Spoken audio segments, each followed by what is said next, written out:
বন্ধুরা, প্রতিদিনের মতো আমরা লক্ষ্মী কুঠিরের রান্নাঘরের পক্ষ থেকে ফিরে এসেছি নতুন একটা রেসিপি নিয়ে।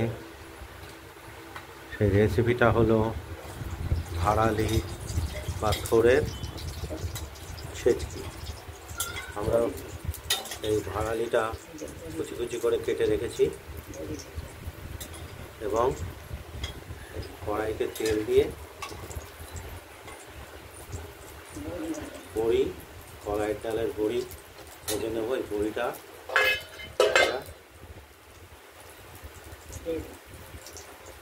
ওই ভাড়ালি বা থোড়ের ছেচকিতে দেব। লাল করে ভেজে নিতে হবে।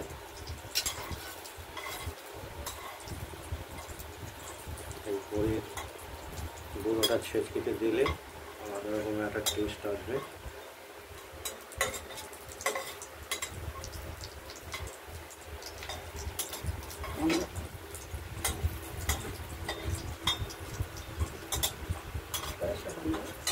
সর্ষেটা ফোড়ন দিয়ে দিলাম।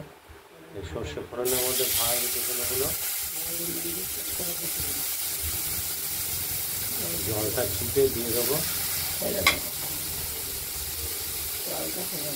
জলটা ফেলে দেবো।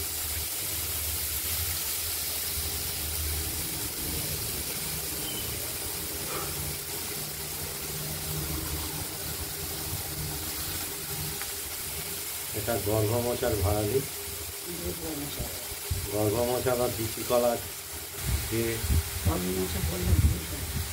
বিচি কলা যে মোচা গাছ থেকে হয়, সেই মোচা গাছের ভাড়ালি।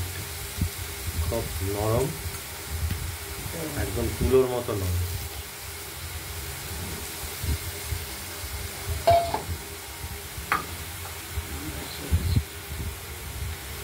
এগুলো সাধারণত ওই গ্রামাঞ্চলেই পাওয়া যায়, আধা শহরেও পাওয়া যায়। কলকাতা শহরে পাওয়া খুব মুশকিল, বিশেষ কয়েকটা বাজারে পাওয়া যায়।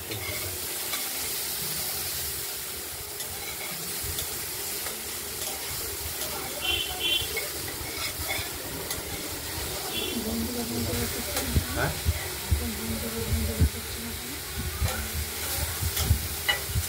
এইভাবে হলুদ দিয়ে নাড়াচাড়া করে একটু ভাজা ভাজা করে নেব।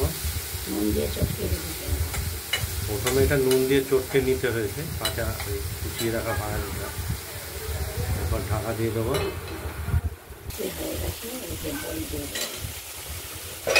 ভাড়ালি বা থোড়ের ছেচকি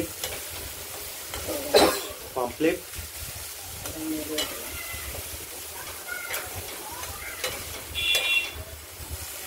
বন্ধুরা, আপনারা এভাবে বাড়িতে ট্রাই করে দেখুন।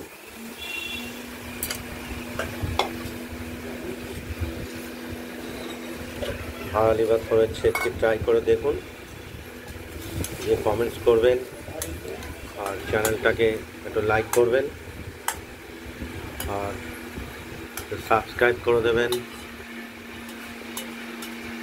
তাহলে আমরা নতুন নতুন রান্না দেখানোর জন্য উৎসাহ পাব। আজ এই পর্যন্তই।